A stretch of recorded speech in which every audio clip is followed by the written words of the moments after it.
Hello tout le monde, j'espère que vous allez bien. Alors on se retrouve aujourd'hui dans ce tout premier épisode de podcast. J'avoue que j'ai vraiment du mal à m'imaginer que je suis en train de le faire. Mais vous savez quoi? J'ai décidé que 2025 allait être l'année où j'allais tenter de nouvelles choses. Et j'avoue que l'idée d'un podcast est dans ma tête depuis maintenant plusieurs mois et j'ai toujours eu extrêmement peur de me lancer parce que je sais pertinemment que ces premiers épisodes ne seront pas parfaits et c'est très perturbant pour une perfectionniste de l'accepter, vous voyez. En tout cas, vu que c'est une toute première pour moi, n'hésitez pas à me donner vos retours à la fin de l'épisode, ça m'aidera beaucoup à m'améliorer avec le temps. J'ai un peu fait avec les moyens du bord, on va dire, mais en tout cas, j'espère que ça vous plaira. C'est l'occasion pour moi de parler un peu plus profondément de certains sujets qui me tiennent à cœur, pouvoir réellement avoir une discussion avec vous, avoir un retour en commentaire, un retour en message privé. Et je dois vous avouer quelque chose, j'ai toujours eu du mal à faire le tri avec ce qu'il y avait dans mon esprit et j'ai toujours eu du mal à le transmettre à l'oral sans pour autant me perdre. Donc pour moi, ce podcast, c'est vraiment un énorme challenge et j'espère que je vais m'améliorer sur ce sujet grâce à ça. En tout cas, si je me perds ou quoi que ce soit, n'hésitez pas à me le dire à la fin de cet épisode et on va enchaîner directement avec ce premier épisode de podcast.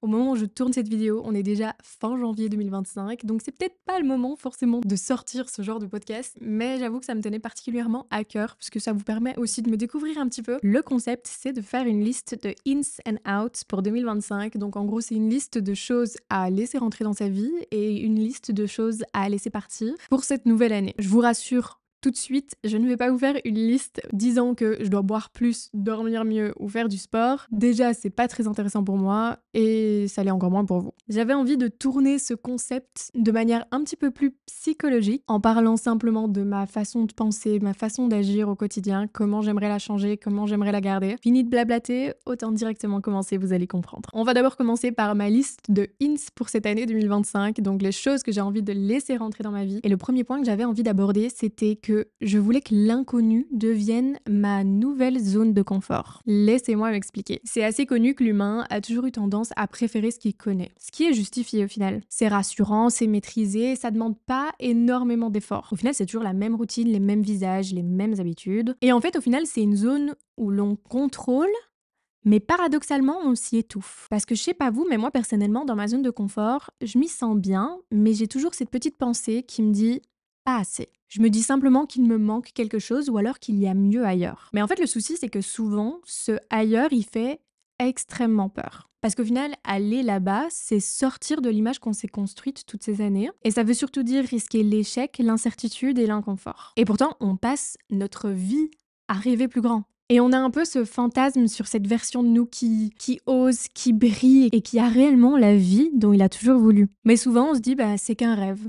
Un truc lointain. Et souvent, ce petit truc, il n'est pas assez puissant pour nous faire bouger. On se dit toujours un jour ou quand je serai prêt, mais en fait, ce que j'ai découvert, c'est qu'on le sera jamais. Mais du coup, qu'est-ce qu'on fait dans ces cas-là? Le problème, c'est que la facilité, c'est de se convaincre que ce qu'on a, c'est déjà bien, c'est suffisant. Mais au fond, nous, on sait pertinemment que c'est pas forcément ce qu'on veut. Au final, on s'accroche à des choses pas parce qu'elles nous rendent heureux, mais simplement parce qu'elles nous sont familières. Mais au final, est-ce que c'est réellement ça, de vivre? Personnellement, j'ai décidé que cette année, non. J'ai décidé de ne plus voir l'inconnu comme un mur infranchissable. Donc j'ai essayé d'un petit peu fouiller et chercher quelles étaient les raisons pour lesquelles cet inconnu fait peur. Et en fait, ce podcast est réellement l'exemple de ma vie. Le problème, c'est qu'on attend toujours d'avoir toutes les ressources en main. On attend d'être prêt, on attend d'être parfait. En fait, la plupart d'entre nous, on n'ose pas forcément se lancer tant qu'on n'est pas sûr à 100%. Pour vous expliquer, ce podcast, je me disais toujours qu'il me manquait un certain matériel. Mais le problème, c'est qu'à chaque fois que j'en achetais un, je retrouvais quelque chose de mieux, qu'il me fallait aussi. Donc je reportais tant que je ne l'achetais pas. Alors qu'au final, j'aurais pu commencer ce podcast avec mon téléphone, si je le voulais réellement. Et au fil du temps, acheter mon matériel. En cours de route, vous voyez. En fait, j'ai compris quelque chose récemment, c'est que c'est le mouvement qui crée l'élan. En fait, quand tu commences à agir, même à petite échelle, même si c'est imparfait, tu finis par créer une certaine dynamique. Et en fait, c'est cette dynamique-là qui te permet d'avancer encore plus loin. Du coup, cette année, j'ai décidé que je voulais agir. Et je me dis simplement, dans le pire des cas, qu'est-ce qui peut arriver? Que ce que je fais est maladroit, que ce soit brouillon ou que je doive recommencer. Et alors? Au moins, j'aurais essayé. Au moins j'aurais appris quelque chose et au moins j'aurais avancé. Pour être 100% honnête avec vous, je crois que c'est bien la 3e fois que je filme ce podcast. J'ai testé plein de nouvelles choses, j'ai essayé un certain fond que j'appréciais pas et je me disais simplement que j'allais essayer autre chose, pareil pour gérer un petit peu les lumières. Et me voilà aujourd'hui à filmer ceci. Et je sais que ce sera pas parfait, mais rien qu'en essayant déjà 3 fois, j'ai appris tellement de choses. Vous savez comment j'aime l'expliquer? En fait, je pense que ma mentalité va se tourner énormément autour d'un quai d'un train. Ok, ça peut paraître un peu bizarre dit comme ça. Je vais vous expliquer. En gros, à mes yeux, l'humain passe sa vie à attendre. Attendre le bon moment, attendre d'être prêt, ou alors simplement que les étoiles s'alignent. Mais en fait, le problème, c'est que pendant que nous, on attend, la vie, elle continue. Et en fait, les opportunités passent sous nos yeux comme les trains en gare. Et en fait, à chaque fois, on regarde ce train arriver et on se dit « Et si c'était pas le bon ? Et si ça allait pas dans la bonne direction ?» Et du coup, on reste figé sur ce quai. Et on regarde les autres monter à bord, pendant que nous, on se pose 1 milliard de questions. On se demande juste qu'est-ce qui se serait passé si on avait dit oui,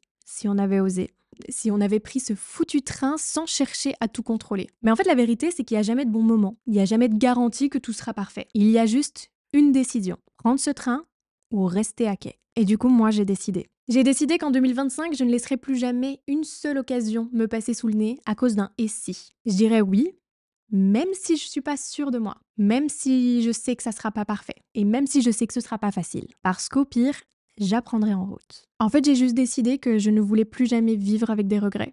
Je veux vivre avec des histoires, des souvenirs et surtout des expériences. Parce qu'au final, même si tout ne se passe pas comme prévu, j'aurais vécu. Parce qu'au final, j'ai compris qu'un train qui passe ne repassera pas toujours. Voilà ce que j'ai un petit peu envie de garder pour cette année 2025, la mentalité que j'ai envie d'adopter pour cette nouvelle année. J'ai réellement envie d'une année pleine d'apprentissage, pleine de nouveautés, pleine de folie en fait, simplement parce que je me suis rendu compte que la vie n'était vraiment pas aussi longue qu'on l'imaginait. Donc autant savourer chaque seconde de celle-ci. On va pas s'étaler plus que ça et on va directement passer à la liste des outs de cette année. La première chose que j'ai mis dans cette liste, c'est le regard des gens. Ça peut paraître bateau, c'est sûr, et je pense qu'au final, on s'est un peu tous donné cet objectif pour cette année et sûrement pour les années précédentes également. Mais c'est quelque chose qui n'est vraiment pas facile à mettre en place. En fait, le problème, c'est que depuis qu'on est gamin, on nous apprend à faire attention, à bien se tenir, à ne pas faire trop de bruit et surtout à ne pas déranger. Et en fait, petit à petit, on nous conditionne à penser que l'avis des autres est plus puissant que nos propres pensées. Et au final, on finit par demander la permission d'être nous-mêmes.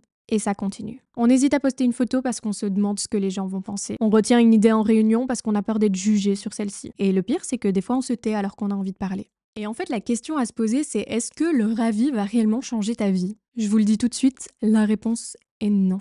Et pourtant, on leur donne un pouvoir, mais gigantesque. Et on s'empêche de vivre à 100% juste parce qu'on a peur d'un commentaire. Mais vous voulez que je vous dise la vérité ? C'est que quoi que tu fasses, les gens parleront. Si jamais tu réussis, ils diront que t'as eu de la chance. Par contre, si tu échoues, ils diront que c'était certainement prévisible. Si jamais tu changes, ils diront que t'as pris la grosse tête. Et si tu restes le même, ils diront que tu manques d'ambition. Il n'y a aucune échappatoire. Alors cette année, j'ai juste envie de vivre pour moi. Faire des choses que j'aime, sans avoir la moindre peur que quelqu'un me regarde et mette un jugement. Parce qu'au final, cette vie-là, elle m'appartient. C'est moi qui la vis et c'est moi qui vais mourir avec. Autant la vivre comme j'ai réellement envie de la vivre, non ? Par la même occasion, la deuxième chose que j'ai mis sur ma liste, c'est de faire le tri. Faire le tri dans mon entourage, c'est difficile à entendre, mais tout le monde n'a pas une place dans ta vie. En fait, on a tous tendance à vouloir tout garder. C'est un peu comme les objets de la maison que vous voulez jamais jeter. Et ben dans les connaissances, c'est pareil. Et souvent, on essaye de garder des gens dans notre vie en se disant simplement oui, mais ça fait des années que je la connais. Non, mais on a vécu tellement de choses ensemble. Mais au final, si cette connaissance ne te rapporte plus rien de positif, pourquoi est-ce qu'elle doit être entretenue par de la culpabilité plutôt que par réelle envie? Depuis quand c'est à toi de porter des liens qui n'existent plus que par habitude? En fait, cette année, j'ai simplement envie de laisser partir ceux qui souhaitent partir. Si jamais tu passes cette porte, pas de souci, je vais te la tenir. Tu ne veux pas rester auprès de moi? Avec plaisir. Je sais qu'il y en a plein d'autres qui le veulent. C'est une amitié ou un amour dans un sens. Au revoir. Pourquoi perdre son temps avec des personnes qui ne nous apportent rien de positif? Je sais pas si vous connaissez cette phrase, mais on dit souvent que tu es la moyenne des 5 personnes que tu fréquentes le plus. Cette phrase, elle est tellement vraie. Il faut savoir que c'est ton environnement qui façonne la personne que tu es. Tu peux être la personne la plus motivée au monde. Si jamais tu es entouré de personnes qui se contentent sans cesse du minimum, tu finiras par ralentir. Et à l'inverse, si jamais tu côtoies des personnes ambitieuses, des gens qui osent, qui construisent ou qui innovent, tu seras forcé d'élever ton niveau. C'est pour ça que cette année, j'ai réellement envie de faire le tri, d'avoir en fait un style de réseau intentionnel, de m'entourer de personnes qui m'apporte quelque chose. On dit aussi souvent que si jamais tu es le plus intelligent à la table, c'est que tu es certainement à la mauvaise table. Par là, ça veut simplement dire qu'il faut t'entourer de personnes qui t'apportent quelque chose que tu n'as pas ou que tu n'as pas assez développé. Et en fait, c'est grâce à ça que tu vas continuellement grandir. Mais ça peut être sur tous les sujets. Si jamais tu as un ami qui t'apporte un petit peu plus de folie alors que toi tu es assez sérieux, c'est quand même t'apporter quelque chose. Donc cette année, j'ai vraiment envie de trier mon réseau. Je souhaite avoir des personnes qui m'entourent, qui m'apportent quelque chose, et je souhaite aussi leur apporter quelque chose, parce qu'un réseau, c'est dans les deux sens. Tu peux pas juste prendre sans donner. Et la dernière chose que j'ai envie de rejeter un petit peu, ça vous l'avez certainement déjà entendu, c'est sur la liste de beaucoup de gens, mais je vais un petit peu vous expliquer. J'ai envie de consommer moins et de créer plus. Pourquoi ? Parce que je n'ai pas toujours été une petite enfant artiste. Je n'ai pas dessiné, je n'ai pas peint. J'étais plus le genre de personne à tout aimer, finalement. J'étais passionnée par rien, mais j'aimais toucher à tout. Le problème, c'est que j'ai toujours eu l'envie de créer, comme ce podcast par exemple, comme des vidéos YouTube ou dans les TikTok dans lesquels vous m'avez peut-être déjà vu. Mais le problème, c'est que je m'y étais jamais lancée auparavant parce que je préférais consommer. J'ai toujours eu du mal avec ce que je pouvais refléter sur la caméra, sur mon téléphone. J'ai pas toujours eu extrêmement confiance en moi, donc c'est vrai que c'est assez perturbant d'exposer sa tête au grand jour finalement. Et j'ai décidé que cette année, ça allait être différent. J'allais prendre beaucoup plus de temps à la création, essayer de faire ce que j'aime, parce qu'au final, je kiffe sortir ma caméra et vous parler de sujets qui me touchent, qui vous touchent également. Donc il faut absolument que je retire ce jugement que j'ai envers moi-même, que je sois simplement plus tolérante. Parce que je le suis envers autrui. Je suis la première à encourager tout le monde à faire des choses un petit peu différentes et peut-être la dernière à le faire. Parce que je suis juste trop critique envers moi-même. Et c'est quelque chose que j'ai envie de laisser partir cette année. Et je pense que ça me fera du bien. Et peut-être que ça me permettra de me développer sur certains sujets. Enfin bon, j'espère que ce premier épisode de podcast vous a plu. N'hésitez pas à me le dire en commentaire, ça me fera tellement plaisir de vous lire. N'hésitez pas non plus à me faire vos retours sur la qualité d'image, la qualité du son.